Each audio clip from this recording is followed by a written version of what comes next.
In 1810 in Vermont Green, young William Beal was born to Abel and to Amy Fair, who raised him strong and sworn. He wed Clarissa Allen true of Andrew's sturdy line, and Eunice Minor's faithful heart, a heritage divine. Her grandmother, Mary Camp Minor, stood first in gospel grace, a light that burned through generations none could ever erase. They moved with Allen kin nearby to Parma's fertile land, near Kirtland where the temple rose by heaven's sure command. It's there they found the church restored and chose to make it theirs, with 12 dear children yet to come and Zion in their prayers. Though not all lived to see the trail or feel the western flame, they raised their young with covenant hearts and faith too deep to name. In all days young Francis came while danger loomed so near, that in Carthage rang with shots and cries, the prophet pierced by fear. Joseph and Hiram sealed their truth in blood that shook the land. The saints were scattered once again, still led by God's own hand. To Middleburg they turned once more, with weary hearts and sore. But Clarissa dreamed of Zion still, her hope would not ignore. They gathered cloth and stored up goods, and stitched and planned and prayed, preparing for the westward trail to follow Brigham's way. Then sorrow came in double form, two twins were born one day.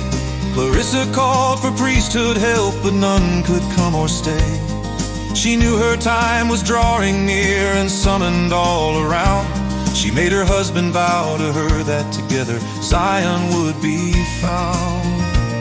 She passed and then her newborns, 2-3 graves were filled with tears. Yet William kept the promise made, though crushed with grief and fears. He stayed the course with 9 still young, their mother's charge still near, and would not trade sweet Eunice off, despite a grand price made clear.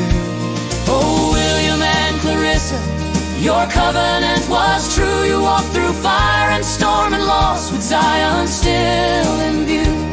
Your children bore your legacy through dust and wind and steel, and carried west your sacred hope, your name we still revere. A second wife then joined the trail to help the Beals get through, with children of her own in tow and promises brand new. But Harriet, the eldest girl, took on her mother's place. She washed and fed and held the young with calm and quiet grace. She carried little William F. one night through wind and sleet.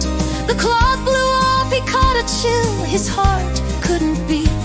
They buried him down without a box, the wolves not far behind, and west they pressed with tear-streaked cheeks and weary, faithful minds. At last they reached the valley floor, where saints had staked their claim. A log-walled home with earthen floor now bore the Beal name. Just one small room for hearth and bed, for food and tears and prayer. Yet soon the new wife slipped out the door and left them lacking there.